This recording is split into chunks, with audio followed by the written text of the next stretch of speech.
El estado de Florida comienza a recibir los primeros impactos de la llegada del poderoso huracán Milton. Reportes informan que las aguas de la bahía de Tampa han comenzado a retirarse. Pese a rebajar a categoría 3, expertos aseguran que será un huracán de proporciones históricas. Soy Jenny Pérez, aquí en Berlín para Deutsche Welle. Destacamos. Se sienten los primeros efectos del huracán Milton en la costa de Florida. Se ordenó la evacuación de millones de personas. El presidente Biden anunció que abandonar la zona es una cuestión de vida o muerte. La vista desde el espacio muestra la magnitud de esta tormenta. Los presidentes de Estados Unidos e Israel discuten los planes de un posible ataque de represalia contra la República Islámica de Irán. El gobierno de Israel advirtió que la respuesta será letal, precisa y inesperada. En esta edición nos preguntamos qué significa esto para la campaña electoral de los Estados Unidos. Y el humo se eleva sobre Beirut tras nuevos ataques aéreos israelíes. Hezbollah responde con sus propios cohetes. Se informa de enfrentamientos con tropas terrestres israelíes que avanzan hacia territorio libanés.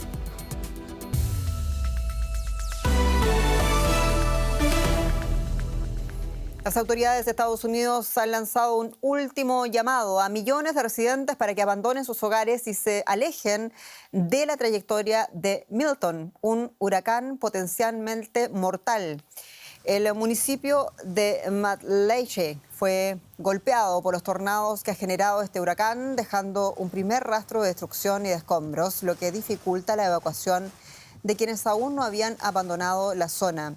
La región de la bahía de Tampa, donde viven más de 3 millones de personas, se enfrenta a una destrucción generalizada tras haber evitado durante más de 100 años los embates directos de los grandes huracanes. El presidente de Estados Unidos, Joe Biden, advirtió que la tormenta podría ser el peor desastre natural que azote el estado en todo un siglo e instó a los residentes de Florida a huir de este huracán. Escuchemos. Parece que será la tormenta del siglo. Quiero agradecer a todos los que han seguido las directrices locales de evacuar antes de que toque tierra. Sé que es muy duro abandonar sus casas, sus pertenencias, todo lo que tienen, pero insto a todos los que se encuentran en la trayectoria del huracán Milton a que sigan todas las instrucciones de seguridad en las próximas 24 horas. Es literalmente cuestión de vida o muerte. Más temprano hablábamos con nuestro colega, el periodista Alexis Boentes, quien se encuentra en Tampa, en Florida, sobre los preparativos de esta llegada del huracán. Escuchemos lo que nos dijo.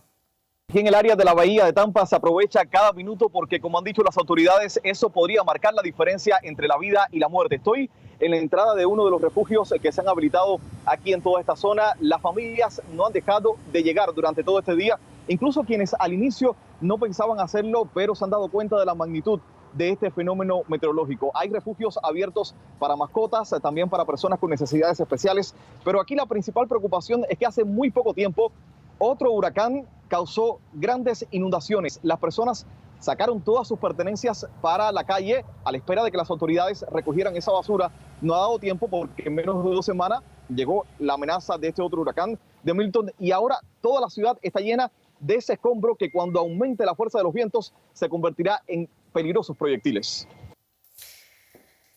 Y el presidente de Estados Unidos, Joe Biden, además del primer ministro israelí Benjamin Netanyahu, hablaron por teléfono por primera vez en semanas. Y la cita tuvo como gran foco la esperada respuesta israelí contra Irán tras el ataque con misiles balísticos de la semana pasada contra Israel.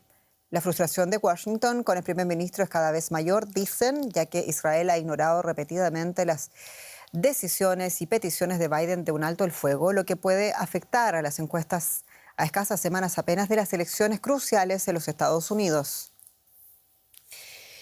El gobierno israelí asegura que la represalia contra Irán será letal e inesperada, pero ¿hasta dónde entonces puede contar con el apoyo del actual gobierno demócrata? Lo discutimos con quien ven, con mi colega José Díaz Briceño en Washington. José, la eventual represalia contra Irán complica y hay que decir que mucho este tramo de la campaña electoral de los Estados Unidos. ¿Tratará Biden de posponer al máximo este tema?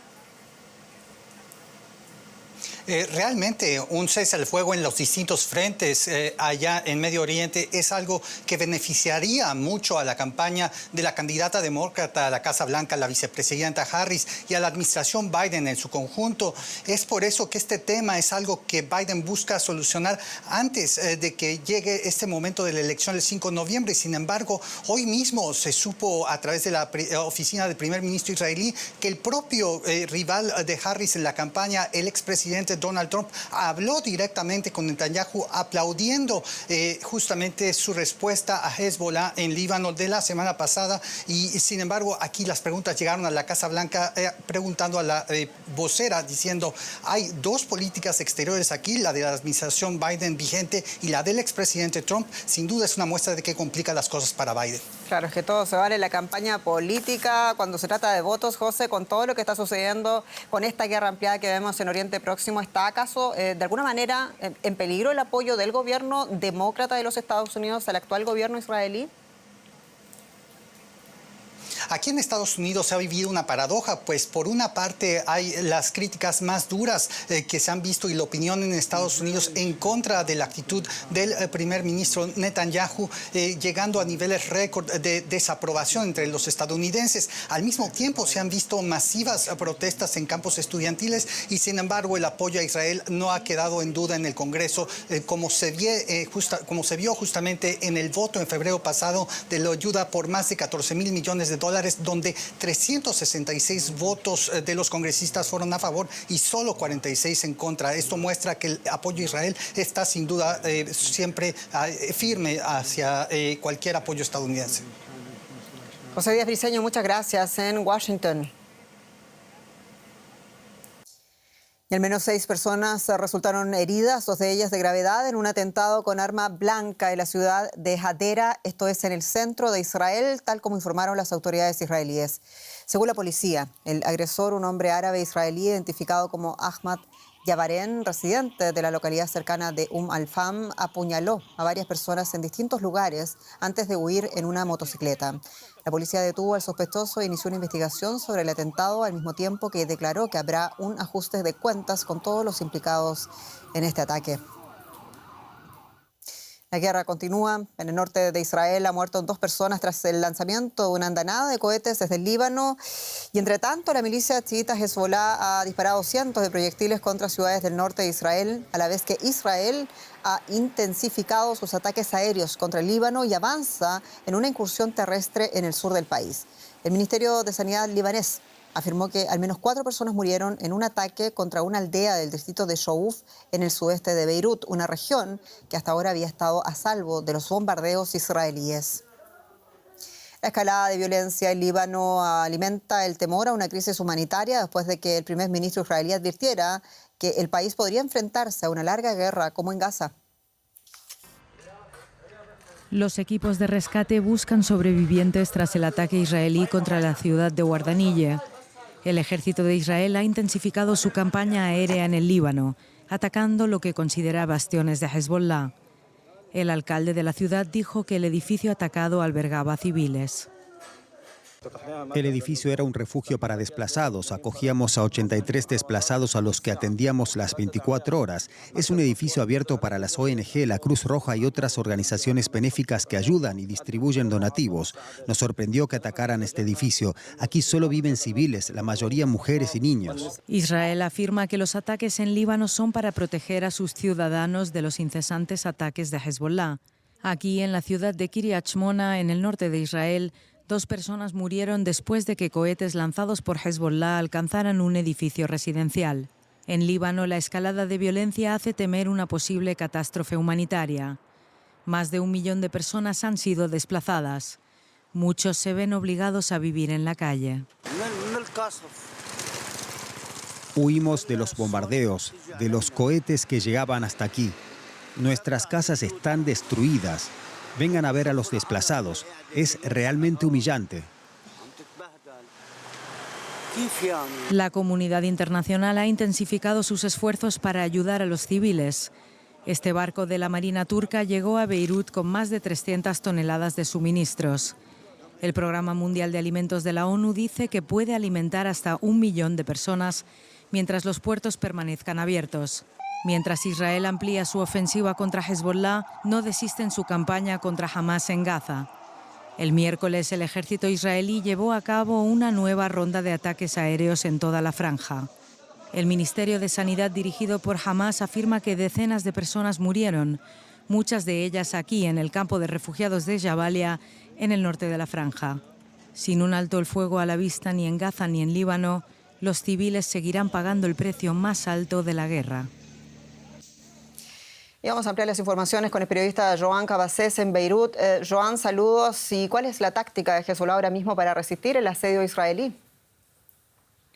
Hola, buenas noches. Bueno, la táctica es algo que no empieza ahora, sino que viene de lejos. Hay que decir que son 18 años desde el 2006, que fue cuando tuvo lugar la última gran guerra entre Israel y Hezbollah, y durante todo este tiempo la milicia se ha podido preparar para la siguiente guerra, que parece que es en lo que ahora nos encontramos. Ha podido cavar túneles en la zona fronteriza y también acumular armas. Hay que decir en ese sentido que Hassan Nasrallah, en uno de sus últimos discursos antes de morir, hablamos del líder hasta hace poco de la milicia libanesa Hezbollah, dijo de manera irónica que no había problema en que las tropas israelíes vinieran o invadieran Líbano porque Hezbollah los estaría esperando. Es decir, Hezbollah está confiado en sus posibilidades de un combate cuerpo a cuerpo con las tropas israelíes. Dicho esto, Hezbollah también cuenta con la carta de aumentar sus ataques contra Israel más allá de lo que ha hecho hasta ahora. Hezbollah solía decir que por cada ataque que Israel lanzara contra Beirut, Hezbollah lanzaría otro ataque contra Tel Aviv. Esto por ahora no lo ha estado haciendo, pero si en algún momento la milicia decide hacerlo, va a llevar el temor de la sociedad civil hasta nuevas cotas y eso puede hacer replantear al ejército israelí su ofensiva contra Líbano. Joan, ayer nos hablabas de esa poca adhesión de la sociedad libanesa respecto a Hezbollah, pero ¿cómo se explica entonces el poder político y también ese poder de fuego que llegó a concentrar esta milicia chiita, llegando a superar, decíamos en alguna otra ocasión, también al propio ejército libanés? Claro, en cuanto al poder político y al arraigo social, hay que entender que Hezbollah es un grupo que mucha gente en Líbano ve como necesario y legítimo. Hezbollah, hay que recordar, nació fundamentalmente por dos motivos. El primero de ellos fue para terminar con la exclusión social, es decir, la población musulmana chií ha estado históricamente excluida y Hezbollah nació para dar en primer término respuesta a esta situación. Muchos veían y siguen viendo a Hezbollah como una herramienta para lograr un futuro mejor o para mejorar sus condiciones de vida, o esto es por lo menos la teoría de entrada con la función de la milicia en ciertas zonas del país. Pero además Hezbollah también nació para dar respuesta a la presencia israelí dentro del Líbano, es decir, también consiguió aceptación social a partir del enfrentamiento contra la presencia israelí en este país. Luego, a nivel de fuego, pues se hace evidente la influencia de Irán. Hezbollah, hay que recordar, está presente en la frontera con Israel y eso es un activo muy importante para el archienemigo de Israel, que es en esta región del mundo Teherán. Y por primera vez, Joan, desde el 7 de octubre, Hezbollah parece no vincular un alto el fuego con Israel a esa tregua en Gaza. ¿Podría ser interpretado acaso esto como un síntoma de debilitamiento por los golpes sufridos en las últimas semanas? Claramente, muchos en Líbano lo ven de este modo. Parece en las últimas horas o en las últimas jornadas que Hezbollah estaría abierto a negociar un alto el fuego que esté desvinculado, como dices, de la situación en la Franja de Gaza. Esto era algo aparentemente impensable hace pocas semanas y parece inevitable relacionarlo con una posible situación de debilidad. También hay que decir que era difícil de prever la violencia, esta ofensiva de enorme escala que Israel está lanzando contra Líbano. Para poner un ejemplo de ello, Israel ha llegado a disparar hasta más de 1000 misiles en un solo día contra Líbano, que es un país de dimensiones muy pequeñas y además no se ve en el horizonte ningún actor con capacidad de influencia que esté apostando por un alto el fuego y posiblemente Hezbollah se sienta muy solo delante de una ofensiva israelí sin freno y con pocos miramientos. Pero también y sobre todo creo que hay que vincular este giro de Hezbollah con un fallo de su estrategia en esta contienda, en esta guerra que lanza contra Israel desde octubre del 2023. Es decir, Hezbollah ha estado repitiendo que solo lanzaba ataques de baja escala contra Israel en un frente de apoyo contra la Franja de Gaza y que no quería una guerra abierta, pero Israel ha aprovechado esta narrativa de Hezbollah para escalar su ofensiva contra Líbano, lanzar una guerra abierta y dejar a la milicia en una encrucijada. Hezbollah ahora aparentemente tiene que decidir entre lanzar o responder o aceptar una guerra abierta que aparentemente no quiere o aceptar una rendición que no le interesa, al parecer, a nivel de narrativa. Joan Cabasés, muchas gracias en Beirut. A vosotros. Y en temas latinoamericanos, la Cancillería de Colombia solicitó este miércoles a la Corte Interamericana de los Derechos Humanos proteger al presidente Gustavo Petro ante una investigación en su contra de la autoridad electoral colombiana que el gobierno considera un golpe de Estado. El Consejo Nacional Electoral colombiano decidió abrir una investigación y formular cargos contra el presidente Petro por la presunta vulneración al régimen de financiación de las campañas electorales. Y se le acusa de sobrepasar los topes de gasto establecidos y de recurrir a fuentes prohibidas durante su campaña del año 2022. El mandatario colombiano niega toda acusación y aprovechó la situación para llamar a una movilización generalizada en las calles. Seguimos hablando, pero de economía en nuestra región. Juliana González con detalles. Muy bienvenida. Muchas gracias, Jenny. Nosotros nos vamos hasta Argentina, donde el oficialismo, en alianza con el PRO del expresidente Mauricio Macri, ratificó este miércoles en la Cámara de Diputados el veto del presidente Javier Milei a una ley que asigna más fondos a las universidades públicas. Una decisión repudiada por cientos de personas a las afueras del Congreso. La ley establecía, entre otras cosas, aumentos salariales para los docentes. El presidente argentino argumentó que su aplicación habría comprometido el objetivo del equilibrio fiscal buscado por el gobierno. Desde que Milei llegó al poder, los aportes estatales a las universidades cayeron un 30%. El Ejecutivo se adjudica un nuevo triunfo legislativo tras la convalidación en septiembre del veto a una ley que habría incrementado las jubilaciones. Y Alejandro Rebocio desde Buenos Aires con más información. ¿Qué tal, Alejandro? Es un gusto saludarte. Gracias por estar con nosotros. El presidente Milei defendió el veto al aumento universitario argumentando que lo contrario sería, y cito, ceder a la clase política. ¿A quién afecta este veto finalmente y qué reacciones hay ante este triunfo legislativo del gobierno? Aquí en la Universidad de Buenos Aires y en las otras universidades públicas de Argentina reina la desazón ante la mayoría, esa pequeña minoría de diputados que apoyó el veto de Milei contra el aumento del presupuesto universitario. Los afectados por este veto son claramente los profesores universitarios que están ganando un 30% menos de salario real que en noviembre pasado, o sea, en el gobierno anterior. Algunos de esos profesores están buscando trabajo en el sector privado, por lo tanto, algunos de los mejores profesores se van y terminan perdiendo, por supuesto, los alumnos también de la universidad pública. Del otro lado está el gobierno de Argentina, que dice que si no se hubiera vetado este aumento de presupuesto universitario, se hubiera perjudicado su objetivo de lograr el déficit fiscal cero, que es la principal política que tiene Milei para bajar la inflación, y que eso, obviamente, dice Milei, va a beneficiar a todos los argentinos y no solo al ámbito universitario, que es uno de los emblemas de la movilización, de la movilidad social argentina ascendente, ¿no? Sí, Alejandro, sin embargo, la oficina del presupuesto del Congreso dice que ese cambio hubiera sido tan solo del 0.14% del presupuesto. Pero volvamos al tema de los estudiantes. En abril hubo fuertes movilizaciones contra los recortes y entonces el gobierno otorgó en ese momento unos fondos adicionales. ¿Qué margen de acción hay esta vez para que se eche, por ejemplo, para atrás ese veto, Alejandro? Hoy en día ya no hay posibilidades de echar para atrás el veto. La posibilidad era hoy juntar la cantidad de diputados suficientes para ratificar la ley de aumento de presupuesto universitario y después que vaya al Senado y en el Senado también ratificar esa ley. Pero con la votación de hoy terminó triunfando el veto de Milei al aumento de presupuesto universitario. Por lo tanto, ahora lo que queda es, por un lado, los profesores universitarios ya anunciaron que mañana va a haber un paro universitario, uno más en este año. Seguramente puede ser que se prolonguen las tomas de facultades por parte de estudiantes de universidades públicas en toda Argentina.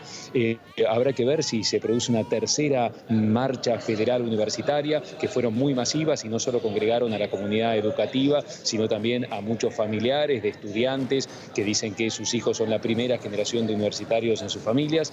Pero queda esa protesta. Por otro lado, ya quedan pocos meses para la mitad del año, se vienen las vacaciones de verano y también la discusión del presupuesto de Argentina de 2025, donde también se debatirá cuánto dinero irán para las universidades y qué Milei pretende recortar aún más. Alejandro Rebocio desde Buenos Aires, muchas gracias por estos análisis y hasta otra oportunidad. Gracias a ustedes. Y de Argentina venimos aquí a Alemania, donde el gobierno anunció una revisión a la baja de la previsión de crecimiento económico para este año. Hace unos meses, Berlín había previsto un crecimiento para 2024 del 0,3%, pero la nueva estimación arroja una contracción de 0,2%. Un día fatídico para la economía alemana. Los últimos datos oficiales revelan que el país sigue en recesión. Se prevé que la economía alemana se contraiga un 0,2% este año, lo que supone una involución respecto a la estimación anterior de crecimiento del 0,3%. Las condiciones económicas actuales son cualquier cosa menos satisfactorias, pero lo superaremos y trabajaremos para salir de ello. De hecho, ya estamos trabajando en ello, como otras veces ya hicimos en este país. Mirando las predicciones del Fondo Monetario Internacional para este año, junto con el nuevo pronóstico del Ministerio de Economía alemán, así quedaría Alemania en comparación con Estados Unidos, China, Japón e India. Se espera que la alemana sea la única economía que se contraiga, igual que en 2023. Los expertos apuntan al costo de la inacción en Alemania, concretamente a su falta de inversión. Alemania no ha cumplido y se ha olvidado de invertir. Si nos fijamos en el ratio de inversión alemán en los últimos 10 años, es evidente que ha sido uno de los más bajos de Europa. Alemania no invirtió en digitalización, en infraestructuras, en educación y ahora con estas débiles previsiones de crecimiento del PIB está pagando el precio. Si quedaba una mínima esperanza de crecimiento, hoy se esfumó. Por segundo año consecutivo, la economía alemana queda atrapada en la recesión y corre el riesgo de quedarse atrás. Y ampliamos los detalles de este riesgo precisamente con nuestro compañero en la Bolsa de Frankfurt, José David. Saludo con gusto, José. Los del gobierno alemán no son, eso sí hay que decirlo, una sorpresa. Los indicadores ya venían advirtiendo de que las previsiones para este año completo se revisarían a la baja. ¿Qué piensa ahora hacer el gobierno alemán para enderezar la situación, José?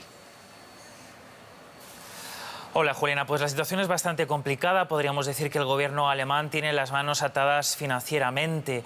Como explicabais en el informe, los problemas estructurales de Alemania, de Alemania son no del contexto económico, que también, pero sobre todo, Juliana, de forma estructural. Las medidas que ha aprobado ya el gobierno no van a cambiar, eso no lo podemos olvidar, no van a cambiar esa situación de la noche a la mañana. De momento se ha aprobado un gran paquete de unas 49 medidas que todavía en realidad, Juliana, no está del todo implementado. Y el gobierno confía en que esas medidas poco a poco se vayan implementando y aprobando para poco a poco surtir efecto. De hecho, la situación económica, al menos las previsiones para el 2025, son mucho mejores, de más de un 1% de crecimiento del PIB. Y sobre todo, Juliana, el gobierno tiene la esperanza de que el consumo privado, debido a la caída de la inflación, a la mejora de los salarios y también el contexto global del comercio, ayudan a impulsar una situación que, como les digo, favorecería, porque los cambios estructurales, a pesar de las medidas que ha aprobado el gobierno, no van a mejorar la situación de Alemania de la noche a la mañana. Bueno, pero hay un tema delicadísimo aquí, es qué pasa, José, con la innovación alemana, que ha sido la gran impulsora de la industria de este país. El ministro alemán de Economía incluso ha criticado esa falta de voluntad innovadora. Sí, esa es la imagen que se da un poco, ¿no, Juliana? Pero en realidad Alemania sigue siendo un país innovador. De hecho, en el año 2023 fue, después de Estados Unidos, el país que más patentes registró. El problema, y aquí está el punto, es que mucha de esa innovación de la que Alemania sigue trabajando es en sectores donde ya es fuerte. Por ejemplo, en la automoción o en el desarrollo de nueva maquinaria. Y falta en Alemania ese estímulo, efectivamente, para la innovación en nuevas industrias, como por ejemplo la inteligencia artificial. La gran esperanza, en realidad, Juliana, de Alemania y del gobierno alemán era atraer como un imán a la industria de los chips, y justamente ahora en ese punto, por ejemplo, con la noticia de Intel de que va a parar su inversión en Alemania, ha habido un poco de traspiés. El punto donde realmente el gobierno alemán debe trabajar es en la financiación. Como les decía, sí que es un país innovador, pero faltan los mecanismos de acelerar esa financiación, y muchas de esas empresas, Juliana, acaban trasladándose a Estados Unidos, donde consiguen capital mucho más rápido y mucho más fácil para crecer. Nadie sabe para quién trabaja. José, muchas gracias por estos análisis y hasta pronto. Y bueno, hoy es una fecha histórica, Jenny, porque sin una fecha como hoy no tendríamos la caída del muro de Berlín. Cuéntanos.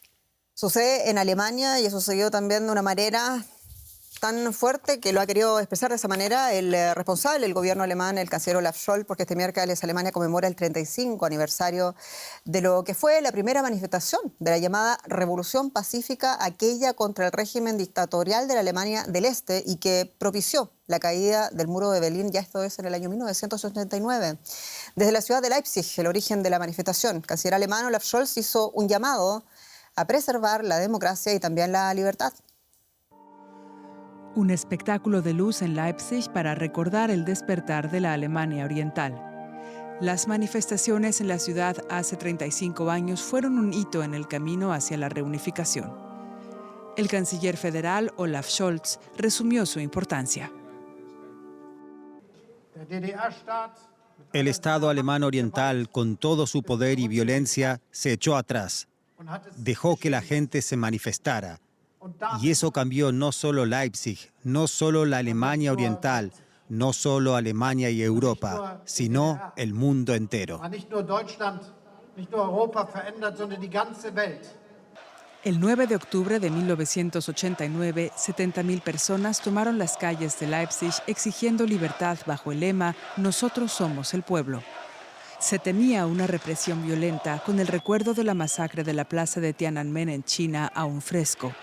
Pero las autoridades no intervinieron. En las semanas siguientes, las protestas crecieron en toda Alemania Oriental. El movimiento se hizo imparable. En una conmemoración oficial, algunos de los que participaron en aquellos acontecimientos hablaron de su significado hoy. Muchos ven un vínculo entre las manifestaciones pacíficas de entonces y las actuales luchas por la libertad en Bielorrusia y Ucrania.